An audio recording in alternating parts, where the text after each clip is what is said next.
үш бас құнан, қара мен торы құнан Шымкент мал базарының егесі Дәуренбайдың гигант деген атының бел балдары дейді. Бойлары 1,57-тен. Мына қоңыр құнан, бұл да мықты көкпараттың баласы, бойы 1,60-тан жоғары. Үшеуі де 2 жасар асқан құнандар. Бағалары бірдей, 1.300.000-нан саудасы бар.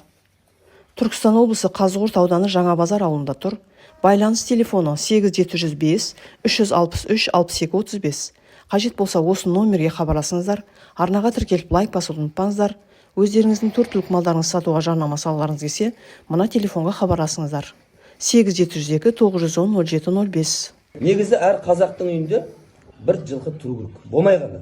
Неге десе бабаларымыз айтады, жылқы тұрған үйге, жылқы кісінеген үйде дейді, жын жоламайды дейді. Сосын аттың басынан ұрға болмайды екен. Оның берекесі бағы басында болады екен. Ат ұстағаннан кейін оған су бересіз ба, шөп бересіз ба, арқандайсыз ба, жем бересіз ба, бәріне сауап екен. Пайғамбар сөзсізден қиямет қайымға дейін ат ұстаған, ат ұстаудың дұрыс екенін айтып кеткен. Қиямет қайымға дейін етаж үйде тұрсаңыздар, қай болса да бір жерге алып, сонда анау үйде ат болғаннан кейін бала мінеді ғой.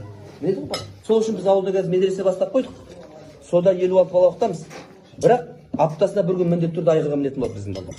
Алымыз кластан міндетті түрде мінгіземіз. Өйткені айғырға мінетін адам көп, бірақ доданың ішіне кіретін адам аз да.